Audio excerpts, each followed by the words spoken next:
shit. She did? Oh, there you go. There you go. But anyway, I like... Little Tyler Childers. Oh, the Lyric Church. There you go. No. Tyler Childers. Have I heard this song? I don't know. It's called White House Road. Tyler Childers. White House Road? Yeah, it's pretty good. White House Road. Hey, speaking of White House Road, how the hell are you? Welcome to a Man Up Monday, Marijuana Monday, here in the Mid-Sac. Frosty and chilly out there. There could be shrinkage tonight. We had a heat wave, and all of a sudden, it teases you. It teases you. And then today we're in the 60s and low 60s and wind and all this. The sun was actually out, thank God. It wasn't that bad. But still, it didn't get up to over the 70s. We got comfortable. We got used to 70s every day and 60s in the night. We got spoiled a little bit there. Yeah, I'm a little disappointed in Mother Nature right now. Because we're at the end of April. Why are you fucking? We were already over there. the hurdle, right? It was hot. Weren't we over the hurdle? It was hot. Had we not crossed the threshold? Yes. Technically, right? Nighttime was beautiful. It was no longer late winter, hot. even early spring. It's legit spring now, right? It's here. It's here, So right? We're stop with the bullshit. Stop fucking with us, Mother Nature. God. We love you, but knock it off. Knock it off. Cold, rainy week. Yeah. Is what's going to happen. Shitty. Come on. Anyway, that is the redoubtable one himself, Tom Izzo, the highly questionable $100 million. Segment 1, all things NBA playoffs. Right now, speaking of playoffs, in the third quarter, towards the end, Milwaukee, by the way, Giannis has returned and with a vengeance. Okay. Miami, he's not right, though.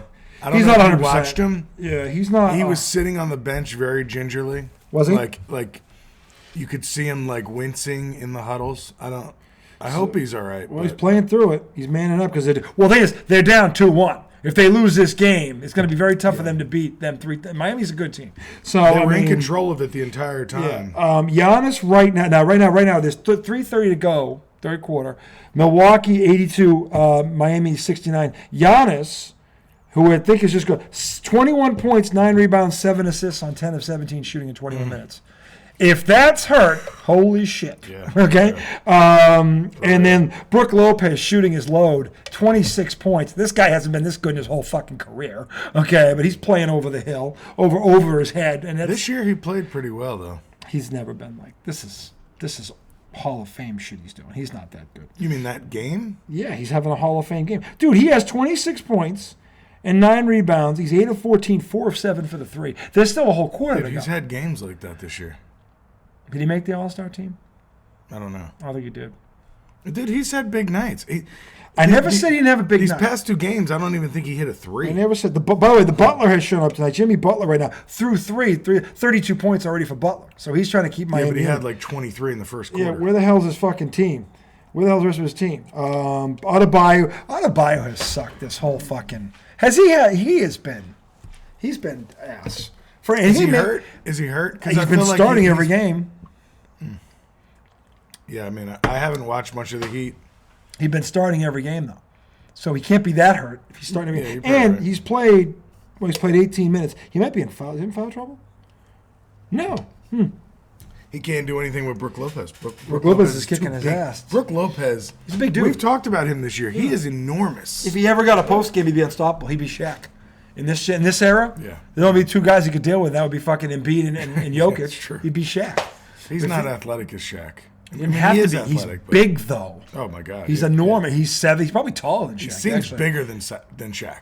Obviously, I think he's not taller. Thick, but he's taller. He's not wider. But he's thick. He's big. Big guy. Yeah, he's not thick. a stick. Yeah, no, he's not a stick. No, he's a monster. No, and he's got a great. I still don't for the life of me understand why he hasn't developed a post game. Yeah, because honestly, he's not terrible down there. But it seems more comfortable on the 3. He should dominate that. He should just every play walk him down. And Giannis too, who's 7 feet. I mean, the 2 of them could do. Oh my, what they could do if they had a post game. Oh my God. But Giannis does go to the hole a lot. But at least he penetrates. Yeah. But like he should. Giannis is so talented. He should just pull a fucking bird and walk down the block and just go like this. There's nothing anybody can do about it. Just throw it down here. Just throw it down here. And that's if they double pass out of the double team. Giannis could play that game and totally. You think? I mean, he could fuck people up. And so could Lopez, by the way, because Lopez actually is a decent passer. There's not a lot of guys that play like that anymore. Jokic is the only one.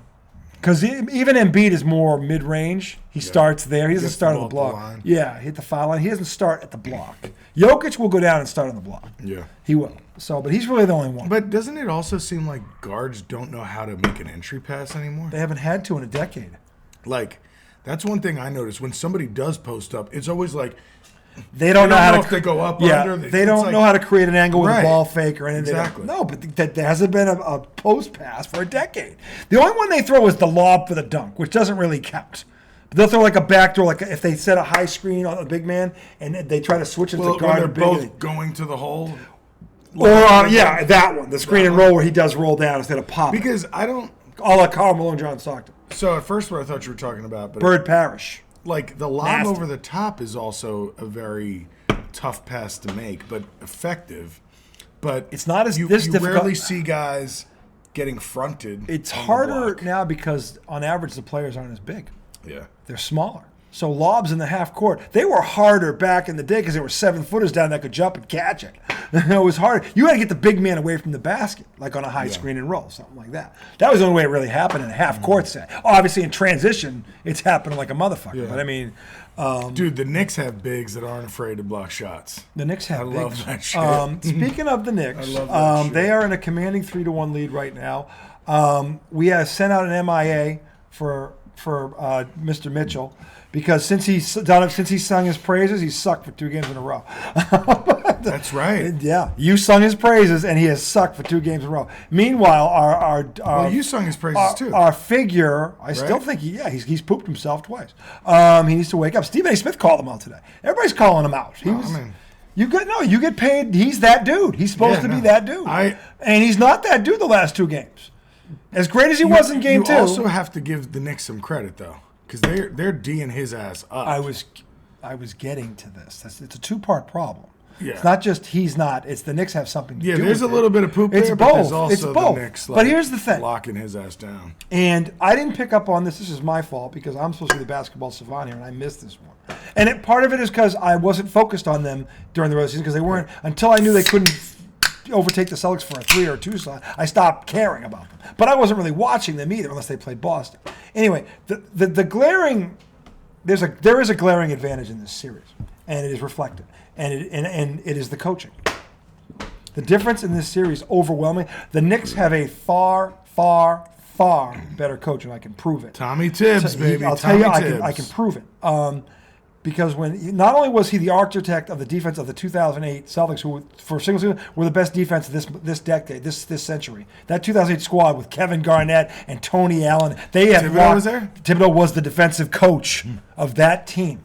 Now I forgot about him because he went to Chicago, and I think he made a play. He was also with Van Gundy. Van Gundy for a while with the Knicks. Yeah, beforehand he was assistant. Then he got when 99 when they went to the finals. I'm saying the dude defensively. Okay, he's an old school kind of guy, and which is why Kevin Garnett loved him because Kevin Garnett was an old school kind of guy. You put those two together, and you have the 2008 Celtics who could lock down anyone. They were amazing, and they're the best defensive team I've seen in the last 20 years. That team, and if you watch them play, they beat the Lakers in Game 6 by 42 points. They shut down Kobe, Pau. They shut down everything wearing yellow and gold. 42 points. Kobe Bryant is prime on the floor. 42 points. That's how it was. It was like 125 to 9 or 40 to 91. It was a disgusting. Of course, I loved it. We were basking in it. But 42 points with Kobe We're talking Bryant. about the Knicks here, anyway, fella. Tom Thibodeau was the architect of that defense, and he's now coaching these guys. And here's what he has done that I wasn't paying attention to. And I was the thing is, I said to him earlier off the air, I didn't put 2 and 2 together. The Celtics kept trying to keep playing hero ball against these guys. It was one time they played team ball, they beat them. But Tom Thibodeau's defense is structured like the 2008 defense in terms of how they cover, how they help, everything. You can't play hero ball and beat that kind of a defense. They beat the Celtics 3 times this year, and it wasn't a fluke because the Celtics you can't play hero ball, iso ball against and this is part of the reason why it's a 2-part problem because so Donovan why can't Mitchell you play iso ball? Because their help defense is exceptional. They are so good away. And by the way, the guy on the ball does his job. And Noah, I've talked to you about this. An on-the-ball defender's job is not to steal the ball. It's just to keep the guy in front of him and make him pass without any help or as little help as possible. Tom Thibodeau, I'll tell you, the Knicks, especially on the perimeter, their on-the-ball defense and their help side is amazing. And this is the reason why Donovan Mitchell is having a problem. Because they're trying to, and the coach for Cleveland, and you've seen this, when you think about it, you've seen this. Whenever he wants to get Donovan Mitchell a shot, he simply, if he doesn't bring it up himself, he just runs up to the top, he gets it, and everybody clears out. He goes 1-on-4. Okay? Hero ball. That defense is tailor-made to stop hero ball. And the freaking Cavaliers coach has 4 games of tape on it now and still hasn't figured it out. You can't beat them that way. You won't beat them that way. Well, and they have 3 losses to prove it because he's got to understand something. You want to get Donovan Mitchell the ball, it's got to be off the ball screening going to the basket. You can't have if he goes out there and gets the ball, all 5 Knicks got an eye on him, and he's screwed. He might beat the first guy. He ain't going to beat the second one. He's not going to do it. They're two, and the Knicks are big and had they're a couple long. of traps on him, at the top of the key, outside the 3-point line. Yep. Where, like you said, he was trying to take somebody off the dribble. Into help, and they drove him right into the help. The help comes over, then he starts backing up. Yep. The help almost they took him over. Yeah. And then the other guy went and took over the other guy. Exactly. They were not letting him move around. Literally, if I put in a video of the 2008 Celtics, and I put he would look at it, take the unit, he'd be like, it's the same fucking defense.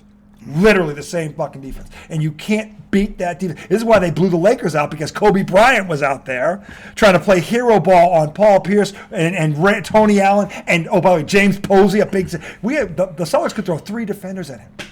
And this is what the Knicks can do. Now, the Knicks can throw 3 defenders at Donovan Mitchell. They brought in Deuce McBride, who's barely played at all. And he had 5 solid minutes against Donovan This is Mitchell. what I'm saying. The Knicks can throw 3-4 guards at him, and the freaking coach for Cleveland hasn't figured it out yet.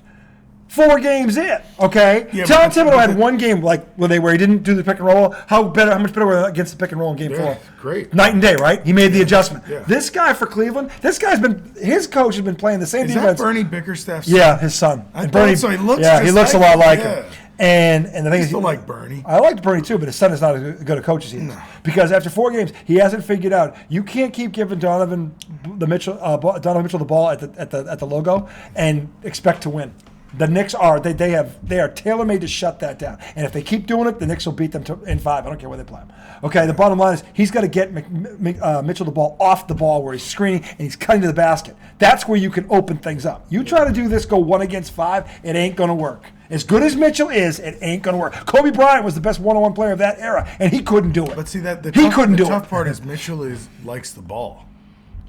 You know what I'm saying? But this is where coaching comes in. He's got to say, look, man, we gotta try I want to get you. I'm trying to get you the ball, but you're working too hard. Right. Even when he scores, he's working his ass off to score. Right. It's a tough shot. It's a tough shot. Everything's every time I watched yesterday, every possession, if Cleveland scored, it took them most of the shot clock. Exactly. They worked for everything. And it was and they would get it had to be like a really nice pass. Yep. Everything had to be perfect to beat that defense. To get a score. Because that's the only way you can be. You have to execute perfectly. But you have to have on-the-ball things going on. You can't hand the ball to one guy and say, go. It doesn't work against that defense. It doesn't. Here's another thing I'll give Thibodeau credit for, because he's done it in multiple games.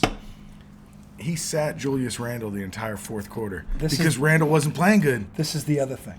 And he didn't go, oh, fuck, that's our guy. He said, the group on the floor is winning us this fucking game. The Knicks are right before our eyes becoming a contender, and I'll tell you why. Because he's got 3 guys that can put up 20 on their own. Because R.J. Barrett is that third guy. In the starting lineup. Yep. Mm-hmm. And now, after what he pulled the other night, where he took his leading scorer and sat him down and they still won, do you have any understand what that does for his cred in that locker room? Okay? Yeah. They're going to follow him blindly now. And that's going to make them, they're dangerous. If they do see Milwaukee, or because they're going to, unless Cleveland changes their offensive scheme, which I don't think they will because Guy hasn't figured it out in 4 games, he's not going to figure it out. They might win game 5 at home.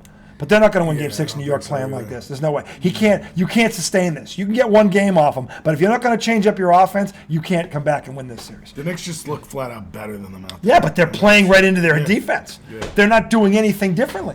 And he thinks the answer is just to get out and run. That'll get you some points, but that's not going to be enough to beat that defense. You've got to attack it off the ball. He has no idea how to do this, okay, because he's had 4 games to figure it out. He hasn't figured it out yet. So Cleveland probably gets game 5 at desperate home, and then the Knicks close them out in 6 the way this is going right now. Now, if I see something like where Mitchell's now not ball dominant to his point, and he's running off baseline screens, and they're getting him, then maybe. But I don't think I'm going to see that because it's been 4 games, and I haven't seen it yet. Why is it suddenly going to change now? Okay? Yeah. It's just not. So the bottom line is if the Knicks get through, which I think right now at this point they will, Milwaukee's going to have a problem. They are, because this Knicks team, Milwaukee's going to have a problem. Tough matchup too, though. It is, but I'm not saying the Knicks are going to win. I'm saying that Milwaukee ain't going to beat them in 5. Right. I think the Knicks could take them to 7. Be a hard series. I think the Knicks, the way they're playing right now, can take Milwaukee, assuming they're healthy. I think Milwaukee still wins because of Giannis, but because Giannis can go down there without the ball and get it, and he will do it. Okay, but the thing is. They're a much more dangerous team because they're buying into what Tibbs wants them to do. Yeah, no doubt. And they've got 3 guys that can score 20. Yeah, he's not a solid 3, Joel. By the way, I hope you feel better soon, Joel. But he's a good 3. R.J. Barrett the last 2 games. By the way, it's so funny. You were trashing R.J. Barrett, and he goes off. You're praising Donovan Mitchell. He goes in the fucking toilet. The 2 of you. It's unbelievable. Unfucking believable. That's literally what happened on our last show, and you can go back to the tape. I'm not making it up. That's what I love about the Knicks is that. And it's happened in this series in all games they've won. Is like they are growing up before. Yeah, like something will not be going right. Yep. And they still manage to win the fucking game because they have more people on the bench that can fucking play. He has developed that bench. We were wondering what the hell he was doing all season. Well, now we know what he was doing. So. He was setting up a 9-10 man rotation for the playoffs. That's what he was doing. I mean, he's literally got 2 squads. And by the way, that's good coaching. Yeah. That's good coaching. He developed his squad over the year to get it ready for what? The playoffs. That's good coaching. Yeah. Anyway, that's what a coach in any sport is supposed to. It's hard to be patient like that. No, but you have 82 games, but he actually did it. Yeah. He stayed the course. And Thibodeau's, he's a stubborn son of a bitch. I'm not surprised he did this. What I am surprised at is that he had the balls to actually bench what's his name? Randall. Julius Randall, which, by the way, has won him that locker room. It has, because they know right now he can have a bad night. And wait, think about it. What he was telling them was, your best offensive guy can have a bad night and you can still win. Yeah.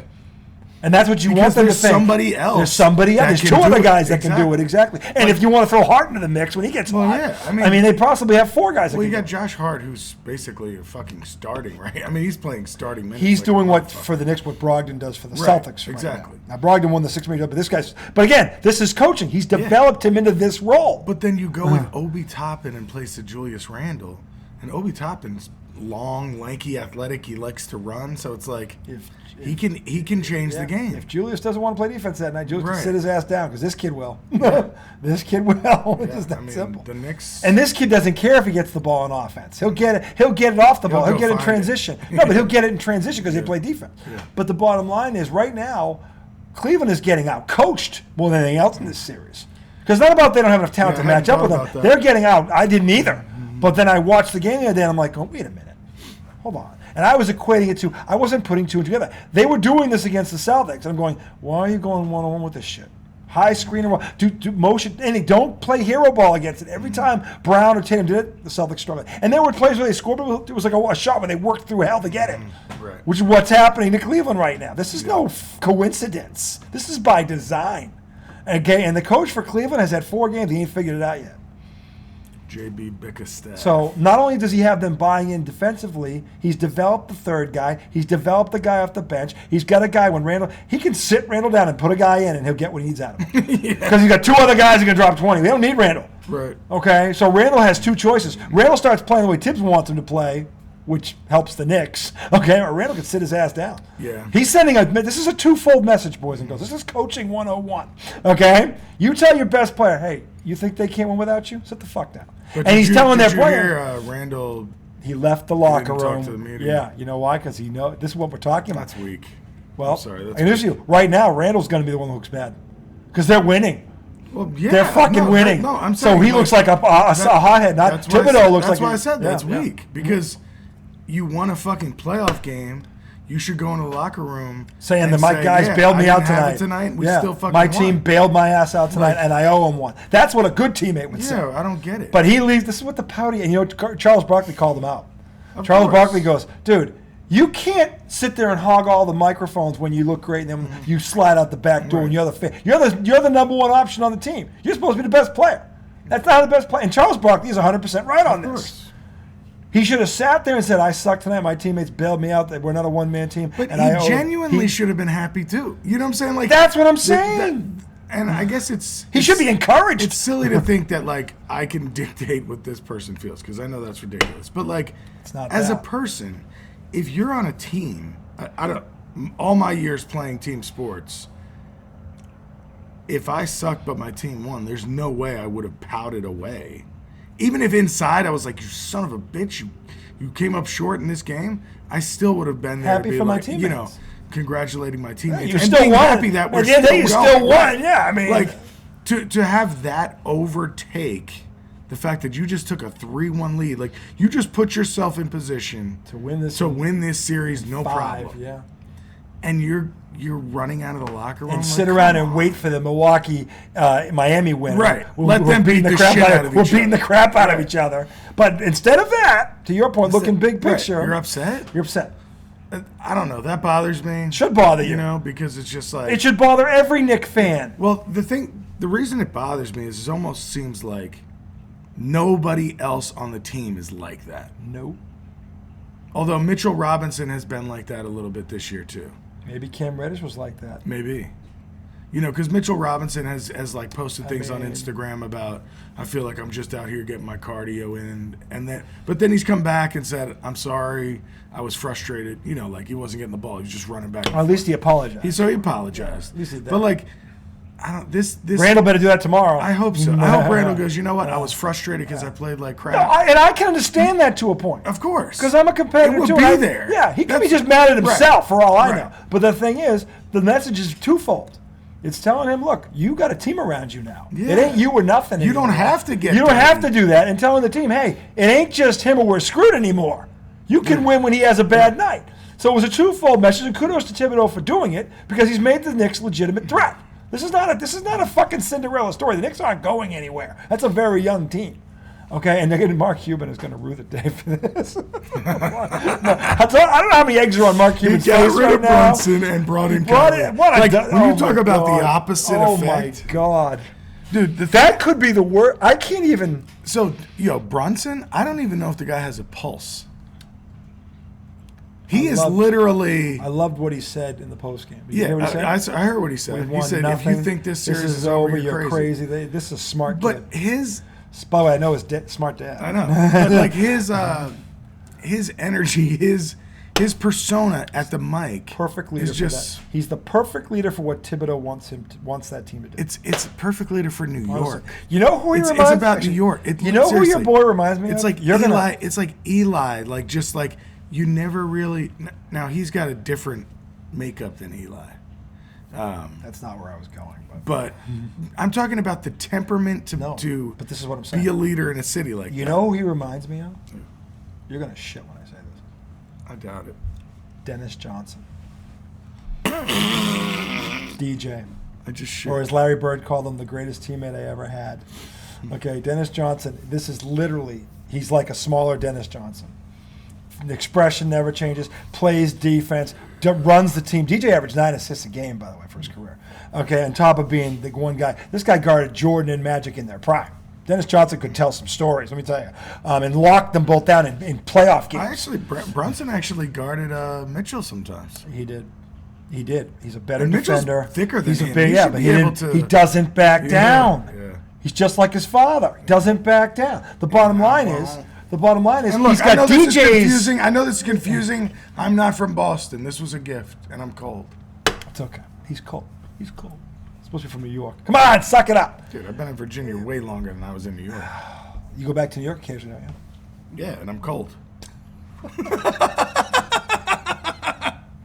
Anyway, he reminds me of a smaller version of Dennis Johnson. And by the way, if that is what he is, then they've got a winner there for a long time. He seems like a winner. He's a winner, and he makes big. DJ would every time the Celtics needed a big, DJ would fucking. If Bird could get, he looked for DJ first. Yeah, and he fucking do. And this is what Brunson is. Sometimes think about the 2 or 3 big shots he hit when they were trying to get back in the game. Dude, he just nailed them. He is fearless. He's fearless. Yeah, I mean, he's the perfect leader for this team. Sometimes he's the smallest guy out there, and he goes right into the fucking lane. Doesn't care. With the touch of, I always say Damon Stoudemire because that's what it reminds me of.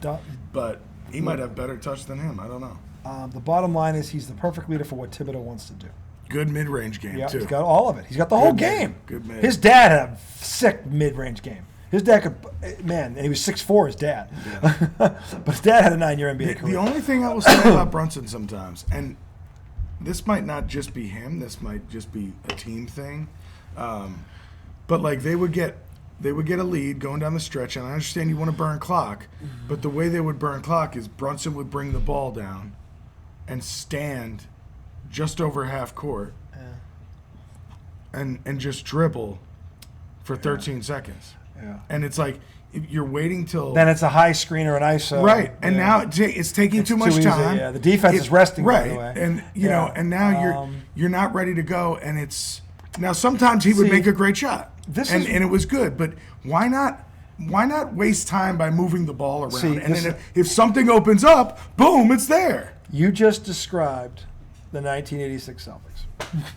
They were most people who know basketball will tell you the 86 Celtics are the greatest half-court team ever. And this is why. Even when they had a big lead, they didn't run the clock. Dennis Johnson just sat there and dribbled the ball for them. No, they ran a motion offense. Yeah, and then the goal was, you run this team into the ground, and if something pops open, then hit it. Right. Just keep going. And so they didn't get a chance to rest. So they were, and the Celtics were masters at this. They crushed LA with it. It was just like they couldn't. Once you get them, that was what the beauty of that rivalry was. But what the Knicks need to learn to do, but this is the next step in their evolution, if you think about it, because this is a hard thing to do. I mean, because they've shown that they can do it. But it's more off of transition. The one team, that used to do it consistently was the San Antonio Spurs when they had Duncan and Manu and Parker. Yeah. They did it. Well, the Warriors. Earlier, the Warriors aren't doing it as much now. The first couple of years, that's what they did. They were when they were working clock, they were still working. Yeah. The Detroit Pistons in 04 with Hamilton, they did this. True. So I mean, there are teams that did do this,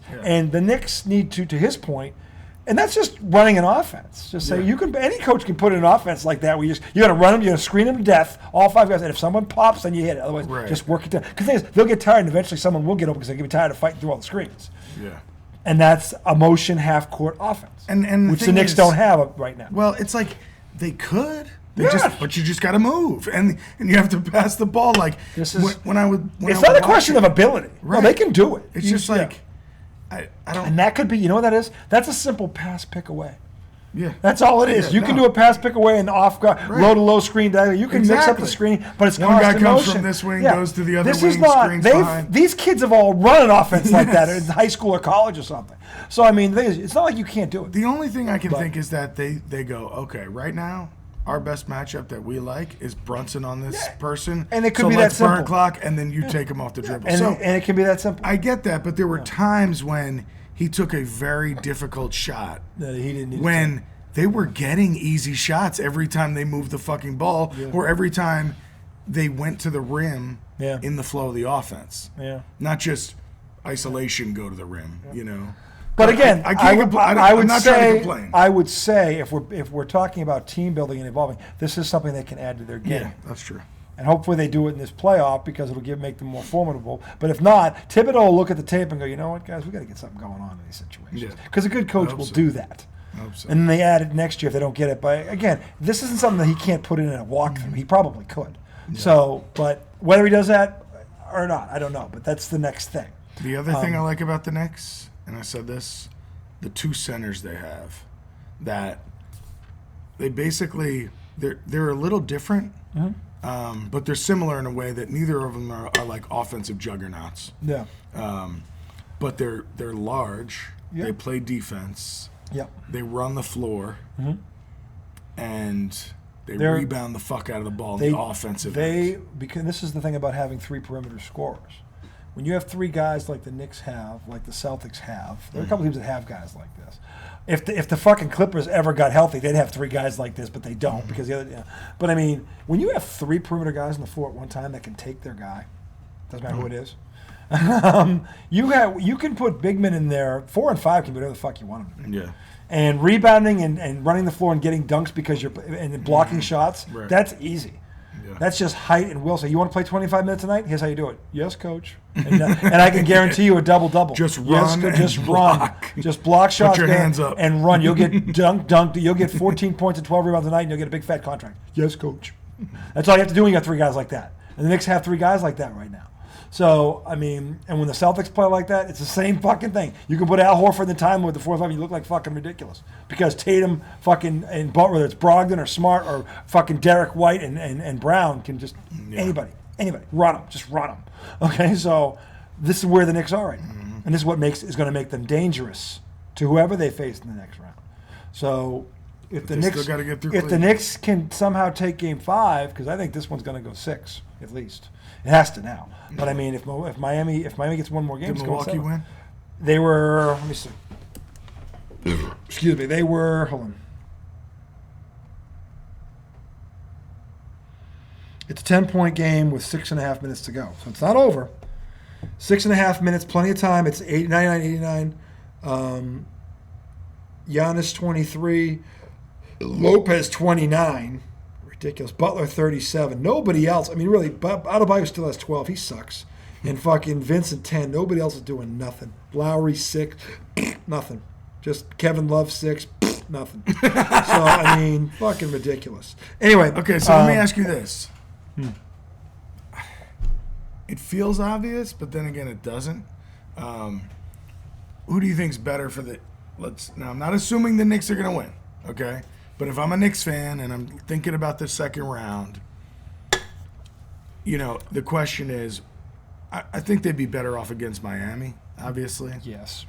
Unless, what if Giannis is out though? Well, obviously, if he's out, that changes everything. Then you want Milwaukee, right? Okay. Because Milwaukee could still beat Miami without Giannis. I think. I don't think they can. No. They can win a game or two. They're not going to beat him 4 times without him. No way. That's why it's good that he's playing tonight. So they've already won their game. I guess is what you're saying. No, I'm saying that he has to keep playing. No, I'm just saying they won a game without him. They won a game. So that's probably the game. Yeah, they might win 2. But they wouldn't beat that team 4 times without him. If he missed the whole series, no. I'd take Miami in 7 or 6. Yeah. But the thing is, if I'm the Knicks, obviously I want Miami. Yeah. Because they match up much better with their star, Jimmy Butler. They have nobody to cover Giannis. Nobody really has anybody that can cover Giannis. Yeah. The Celtics are the closest thing because Tatum is 6'10" and can stay with him lengthwise. But does he defend Giannis? Yes, he does. But they run different guys at Giannis to wear him down. But Tatum does. Giannis is bigger than him. He is, but not by much. Tatum is 6'10", and he's really he's 6'10". He's legitimate. He moves like that at 6'10". Well, he was 6'9", so he's grown another inch. He was 6'9" as a rookie. Now he's 6'10". Because he was 19 when they drafted him. That's like Kevin Durant. You grow to your 21. Or you can grow to your 20 as a man. Not everybody. No, but I'm saying you technically can as a human, a male. So anyway, he picked up an inch since he's been in the pros. So he's 6'10" now. That's crazy. And he's long and he's athletic, so he can stay with Giannis on the perimeter. But they mix it up. So the thing is, Tatum's quicker than Giannis. Giannis can't guard Tatum. He's too quick for him. That's the thing. So the Celtics are the one team now. Now the thing about the Knicks is they can run guys at Butler much like they did with Donovan Mitchell. Because Butler's only 6'6". The Knicks can do the same thing to Butler. And remember, Tyler Hero's gone. The shooter's gone. Yeah. So the guy you couldn't, now they don't even have that problem. And they've got enough big men. Who's this kid, Duncan something? Duncan Robertson or some Robinson? For Miami. Yeah, he's not doing much tonight. He's got 9, I think. Previous game he did, right? Yeah, I think he did. I think he had like 17 or 20, something like that. But the thing is, they don't, without Hero... Yeah. No, I'd take if the Knicks were to draw Miami, I would take the Knicks in that series, to win it outright, because they don't have Tyler Hero and they could literally just run bodies at fucking Butler and wear him down. Yeah, they can just wear him down, and they've got multiple bigs, and they've got it would be, but because Miami's still got all the grit, the coaching. But the thing is, actually, I don't know about that because Thibodeau is a better coach than Spoelstra. You think so? Yeah, Spoelstra had LeBron James. That was not him. That was LeBron and James and Dwayne Wade. That wasn't. None of that was Spoelstra. Let's be clear about something. He had fucking Hall of Famers, the 2 iconic. No, Wade won 3 titles there, and he won one without before fucking LeBron showed up. So Wade's an all-time great. He is, and they got him, and they added LeBron in his prime. So and Chris Bosh, who was a 6-time All-Star, and he's like a scab, but on that team. But he was a 6-time All-Star. So they had talent. So the bottom line is that since they left, how many rings has Spoelstra? He's been to 1 final. That was in the bubble. He's not. He's a good coach, but I don't think he's any better than Thibodeau. Give Thibodeau LeBron James and Dwayne Wade and see what he does with them. I'll wait. I'll wait. Yeah. Okay, so the bottom line is... but he's better than J.B. Bickerstaff, isn't he? Yes, he is. That was my only point. Yeah, I wasn't saying Jamie Bickerstaff right now is losing. I wasn't saying because Spoelstra was Cleveland, better than Tibbs. I was just saying the coach. Cleveland isn't losing this series from a talent perspective. They're losing it from an X's and O's perspective. The Knicks are running the stuff to stop them, and they're not adjusting to it. Yeah. They're not adjusting to it at all. But they also seem like a very... and on top of it, they're inexperienced. They seem like a volatile team. Okay, so like, first... The big men, too. The first game, yeah, like they get shook. They get shook. Because in the first game, it was strange. They were not ready. They were not ready. They were not. They let the Knicks come in, they in their place and just like win that. Like the Knicks owned that whole fucking game. Yeah, it wasn't. Yeah, it was a joke. And they looked like they were not. Again, that's coaching. They were not prepared. Okay, and then in game 2, they came out and they were tough and they were desperate. They were like they were desperate. They were rough. And they'll be desperate tomorrow night or Wednesday night. Dude, and that's somebody why they'll smacked win. Josh Hart in the face and went over to Bickerstaff, and Bickerstaff dapped him up on the sideline after it. All right. Yeah. And then game 3 rolls around, you get your ass beat bad. And Mitchell actually played pretty well, didn't he? They scored 79 points. Yeah, they were terrible. The only team all year to score under 80. This is what I'm talking about, the half-court offense. And they don't have one. And the Knicks' defense is tailor-made to stop hero ball. Yeah. Because that's all the NBA is now, except for like 3 teams. Okay? It's all ISO 101, high screen and roll, and that's about it. Or you ISO on the wing and you clear. That's all it is. It's ISO hero ball shit. And the Knicks defense is tailor-made to stop it. If you're not going to screen off the ball or do anything but watch the hero go to work, you're very easy to defend. And the defense knows it. And they know they can even cheat a little further because the guy behind him making a move. He's going to be standing right there. What's so dumb is that they did it in game 2. No, what they did in game 2 is they played better defense on the Knicks and got out and ran. They ran a lot in game 2. All of that stuff happened in transition where the Knicks defense could get set. And what Thibodeau's got figured out is we can't let them run. We got to get back and force them to play half court, because if we get them to play half court, we know what offense they're going to run, and we know who it's going to go through. And as great as Mitchell is, he's not going to beat that defense by himself. Yeah, he won't. See, I like when the Knicks run, especially when they pass the ball well. Yeah, they space well. They fill lanes. And they're big. They trail runs. the big runs down the middle. And a textbook fast break. There's lanes and there's trailers and there's all these things going on. And there's always a primary break and then there's a secondary break. So if they stop the initial, there's a swing around for an open, whether it's a 3 or a kick out, whatever. But there's always a secondary break. A well-coached team has a primary break, and then there's a secondary break after if the unit stops the initial charge. That's good. And the Knicks, by the way, do that very well. That's why they're so good. They do, because it's usually 1 or 2 passes on a kick out, because that defense all ran to the paint and somebody bangs a 3 on them. Whether it's Brunson or R.J. Barrett just going to the hole is a completely different person. And game changer. Game changer. I really hope this changes his mindset on how he should play. Because, yes, of course, you need to hit some shots. 2 games in a row he's done this. Yes. You need to have a shot. You need to take some threes. That's fine. When he takes the ball and goes right at the fucking hole, he's rarely stopped. Yeah. He is rarely stopped. He gets a layup or he gets, a little lefty floater. Well, he is a lefty. Yeah, I know. And he knows how to. What's crazy is the Knicks have 3 starters, all, Barrett's slightly under 20, but 3 20-game scorers. Jalen Brunson's a lefty. All lefty. Jalen Brunson. And Julius Randle's a lefty. Yeah. And Hartenstein, their center, is a lefty. Hard as hell to defend. That's incredible that the Knicks have 3 starters that are all left-handed. One of them alone can be a nightmare. 3 of them is like. But my point is the rarity of it. It is rare. And to have 3 in a starting lineup on a playoff team is crazy. It's crazy. It's rare. Very rare. And their backup center is a lefty. In fact, I don't recall. That's a lot of left-handed 3 motherfuckers. 3 lefties on the court one time? I don't recall that. Because R.J., Julius, and Brunson. Yep. Hartenstein's a backup. He's a lefty. He's a lefty. You usually don't see that many lefties on a basketball team. Lefties fuck shit up, man. They do. The more of them you get, the more you... Because everybody else in the world is right. It's just a slightly different look. It's backwards. Yep. It's totally backwards. So the Knicks are in control of that series right now.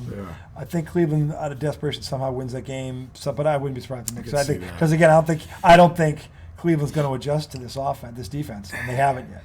So if they're going to play into that hand, they're going to. If they don't get out and run, they're fucked. It's kind of like the only way they can win is transition. If the Knicks continue to play this, the Cavs cannot beat them. Nope. And if Cavs haven't adjusted to it, I know there's a way. There's an offense to run against that. They don't even know what it is. The only thing that gives me a little pause is like The Knicks got blown out bad in Game 2. But- so that it shows me that Cleveland can win Game 5. But the key to that was twofold. One, Cleveland played great half-court defense. If you look at where they ranked defensively during the year, they were in the top 5. And just top. about, yeah. When they got the Knicks out of their game, we were able to get out and run before the Knicks defense could get set and throttle them. They got out before, and that's what they did. They ran well and they finished. That's how they won that game. The Knicks stopped that shit in Game 4. So they've got to make that adjustment into the half court. They have to have a motion offense where they get these guys moving off the ball. If the help defense is allowed to sit there and just watch the ball and not have to even turn their head, the guy with the ball is in a lot of trouble because now he's trying to beat 5 guys that all have an eye on him. You can't do it. I don't give it anything. You can't. Michael Jordan, I'll give you anybody. You ain't going to do it. You ain't going to beat a team like that by yourself. It's not going to happen. Don't care. Yeah, to your point, I could see Cleveland getting 5 and then Knicks winning 6. Game 5 to me is a coin flip because I don't know what the hell they're going to do. Yeah, because I know what they should do. The Knicks can come out and smell blood and just. If the Knicks are smart, if you get up on them early, they'll panic. Yeah, the Knicks got to get on. Well, yeah, because their season will be on the line. They'll poop themselves. That place, and then they'll go into hero ball mode, which will play right into their defense. Yeah. So, anyway, which brings us, we have to talk about the Celtics for a brief moment before we break this segment. You called it. You called it. Yeah, I did. I hate it. I hate it. I did. The frustrating thing about them is that they're too stupid to realize how stupid they are. And they're so fucking talented, they'll get away with it against a team like Atlanta. But I got news for you. And now, to be fair, and I looked this up. I looked at the top 5 offenses in the NBA this year. Atlanta was 3rd. So they have a very good offense. So I have to ask myself this question: is it the Celtics, or is it they're playing the 3rd-ranked defense in offense in the league? Because they are statistically, and that's how Atlanta got in the playoffs. Now here's the problem: Atlanta can't stop nobody, and they can't stop anybody from penetrating either, which is the argument I had with Joel the other day. Joel got monetized into the whole, well, they made almost 48% or 50% of their threes. I'm like, yeah, but they only went to the foul line 16 times. The best way to stop an offense that you can't stop is to get them off the floor. Well, how do you do that? You attack them on defense and get them in foul trouble. If you're shooting 53s, guess what you're not doing? You're not attacking them. So then it becomes a track meet. And you don't want to get a track meet with a team at home that can literally match you basket for basket. Because offensively speaking, they can. In fact, they were ranked higher than the Celtics at the season in scoring offense by a point. So they can match the Celtics offensively. The Celtics, when they turn up their defense, or I should say attack the basket on Atlanta and get them into foul trouble like they did the other day, then Atlanta gets behind and they panic. But if you're jacking 53s and Atlanta's doing what they normally do, you're in for a shootout. And that's what happened in Game 3. Game 4, they went to the hole. They got to the foul line over 20 times. Look at the difference. Look at the fucking difference. And they still took a lot of threes, but they took more twos. It's so hard to realize. They don't show up until they feel threatened. You look at the games against Philly and against Milwaukee, the 2 teams that they consider a threat to them, and look at how they play. Miami just took the lead. Okay, got Donnie. Under a minute left. 110. Ooh, little Donnie in the brook. Jimmy Butler just hit a 3 to put Miami up 1. It's Don. Donald E. Oh. Donald Ebenezer. Donsonberg. Donsonberg. Ebenezer. Brook. Ebenezer Brookingham. Brookingham. That's who he is. Yes. On line 1. Brooking slut. Yes. Oh, 3. Miami by 3. This would be a game changer. Oh, shit. And if I'm the Knicks, I'm pulling for Miami. Jimmy Butler just made another shot. Yeah, the Butler did it. The Butler's doing it. It was the Butler did it. Anyways, what's that? See, I hate rooting for a certain team because... You'd rather play them, though, than Milwaukee. Oh, without You got to think here. Of course. You got to bite the bullet on this one. I just don't like rooting for a team because then they cut... Then you get them and then you're like, well, but you don't want to play Milwaukee if they're healthy. No way. No. No way. You can beat Miami. I can't believe you can beat Miami. I don't think you can beat the Knicks. You can give the Knicks a hard time. Rather Milwaukee a hard time. I think you can beat Let's see how long Giannis played. He's at the top. Giannis. 37 minutes. Scroll over. Yeah, 37 minutes. What's to the right points? 26. 26. 11 for 21. Lopez, 33 points. Lopez is shooting his load. This is his career high. I guarantee you. No way. Yeah, for playoff, I bet you it's career. for playoffs. I'll bet he's never had a 40-point game in the pros. Yes, he has. When? I don't know. Dude, he's had some big fucking games this year. He doesn't post up. I mean, you're telling me he hit 10 threes in a game? He's never hit 10 threes in a game. He's probably hit 7. That's not going to get you to 40. No way, I'm close. Let me look up some Brook Lopez stats. This is what happens. This will be fun. We fly off the tangent. Anyway, back to the Celtics where he's looking at Brook Lopez. Brook Lopez. Find Brook 40-point Lopez. games. See if he's 15. So Eat your shit. 15. In the NBA, Yeah. he scored 40 15 times. No. You're full of shit. There's no way that fucking happened. What, preseason? You got preseason numbers? Anyway, when the Celtics do this, meaning they attack the defense, go to the basket instead of 7 threes, they're an entirely different offense. They go So from. he's got 43 30-point games. I never said he didn't score 30. Oh, fuck off. I said 40. Fuck off. I said 40. I understand, but if he's got 43 30 I didn't say that wasn't good for his whole entire career. Did you mean Brook? That's his entire career, right? Brook Lopez, 40-point games. How many do you think? I don't know. 2. I thought you said he didn't have a single one. You're acting like he must have one. So I'm going maybe 2. I don't know. I don't think he's had any. I thought 0, but I don't watch every game he plays either. It's Brook Lopez. Who the fuck gets home from work and goes, guys, Brook's on in 10 minutes, and you're thinking it's a guy. You think it's a girl. Brooke who? Brooke Shields. Brooke what? What is it? Brooke Burke. Okay, Brooke so Burke's this is showing that 39 is his career. 39, 38, 38, 37. I mean, dude, the guy can score. I didn't say he couldn't score. What's his career average for points? Hang on a second. Why do you always find the sports page that takes forever to pull up a stat? This is his hidden talent. He does it all the time. Okay, so these weren't 40-point games. Yeah, 39, 38, 38, 37 are his highest. I'm sorry, what did you want me to look up? His career scoring average total. Because to me, it's not about the man can't score. He's in the NBA. I mean, but what's his career average? He's played double-digit years. He's like 10th, 11th year or something. Give me a minute, sir. 16 points a game. Okay. Career so average. He's solid. Solid. Okay. I think that's good for a big man in today's game. There aren't many. So I don't know what that means. But that's his career average now. How many years is that? Since 09. Since 08, 09. He's in his It's a long 14th time. year. Yeah. So career 16. So he's solid. 16 points. If you're 15 to 20, you're solid. Once you get over 20, you're good. Yeah, so in 2011, he was 20.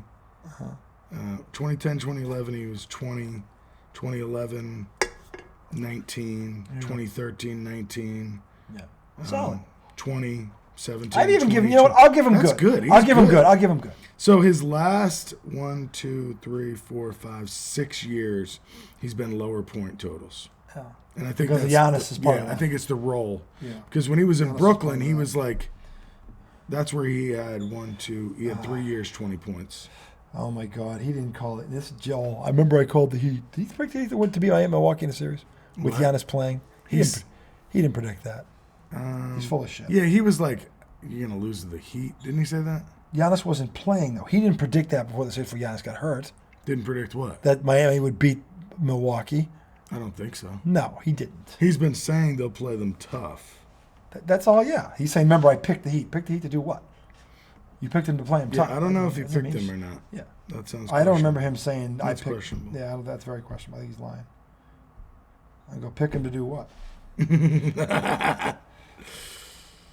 Oh, man. Were there any other stats I was supposed to look up? Nope, that was it. Another 20-minute thing I could go hunting No. for because I can't find anything. Anyway, that's our segment 1. We're going to find Yoda. Lakers are about to start. Lakers are about to start. We'll update them in segment 2. We come back. The Mets, baby. The Mets. We'll talk Mets segment 2. And a trade finally Aaron. happened. And we are going to break this down. I've been waiting a long, long time for this. See, he's lying through his teeth. He didn't pick them to win the series. I don't remember, honestly. No. He never picked it. He never. Let's look back through the texts. Yeah. He never picked them to win. He's full of shit. Yeah, say before or after Giannis got hurt. I don't know where it would be in the text. Is it like at the start? He's so full of shit. He didn't pick that at all. I'll go back through every tape, every episode. He says before he's fucking lying. He's fucking lying. He never said that. He never said that. You never fucking said that, Joel. I already know you're look at that. There it is, girl. He said before, not fucking lying. Bullshit. Let's see if we can find it. Bullshit. Where is it? Show me that. I want to see it. Damn it. When would he have said it?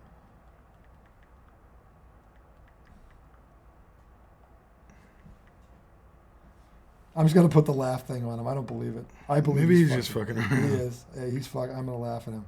I'm just gonna put my big fucking laugh. You know my signature laugh, boys and girls. Ray Liotta, the one, the only. When you're just a fucking idiot, and I have to laugh that hard at you, and I can't even laugh that hard at you, so I need Ray Liotta to do it. Dude, I might say the most exciting game I've watched so far. Yes. Outside of the Knicks games, because obviously I'm biased towards those, but no, but I get that. The Philly-Brooklyn game last Friday night. Was it Friday night? I think so. Maybe it wasn't Friday. No, it was Thursday.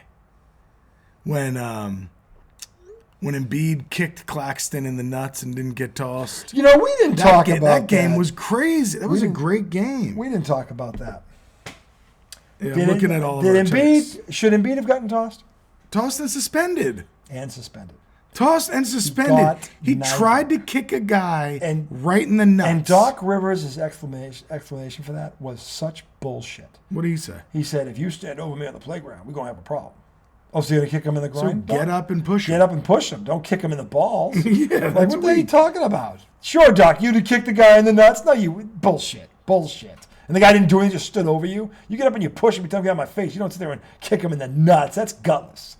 He's defenseless. You kick him in the nuts. Like, come on, man. Be a fucking man. Be a fucking man. Then, late in the game, James Harden, creating some space, and he hits the guy in the nuts, and you toss him.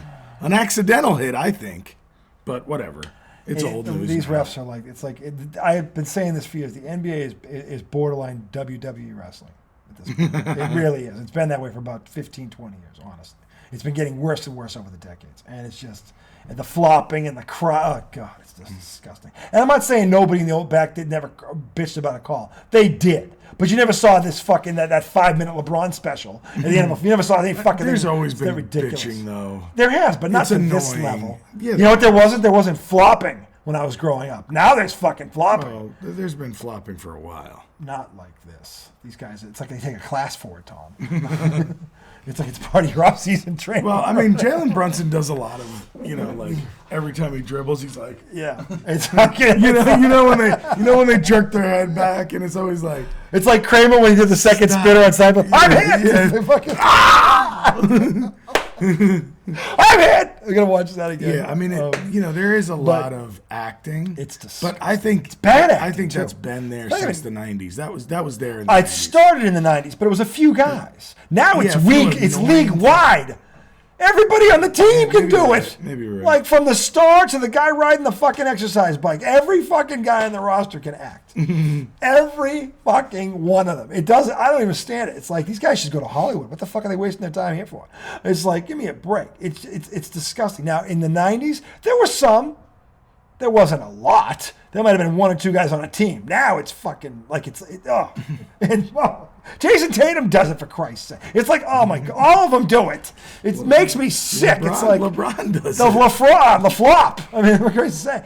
I mean, and his are priceless. He looks up like, didn't you see the bus that just hit me? It's just like, that's the look on his face. It's terrible.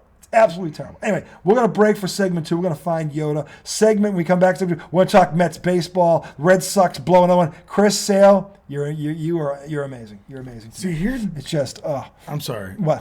I've been searching for the text where Joel might have said it. Uh-huh. So he said, this is why you don't want to play Miami in a series. It's always physical. That is the main reason I called this a tough series for Milwaukee. Yeah, not winning. No, he lied. Yeah. We said it was going to be tough. This is the team that could give them fits. No one said they were going to beat them. Okay. Yeah, so then I said, I heard talking heads say that too, but I didn't believe it. Milwaukee is a better team. Yep. than them by a long shot. Well, At if least I Giannis didn't thought get that. hurt, right, it wouldn't what be would an have issue. happened? They didn't have Giannis for two and a half quick games. So he says, yeah, but Miami makes it ugly. They also don't have to worry about a dominant big. Adebayo looks better. Adebayo hasn't done shit. They're also shooting. Adebayo, by the way, hasn't done shit. Adebayo's been awful. That's a terrible call by him. Adebayo has been fucking worse than RJ Barrett was in the first two games of the fucking Knicks-Cleveland series. Adebayo has been bad. I think one game, in the whole series he's played well. One. And I don't even know if it's been well. It's been better than the other ones.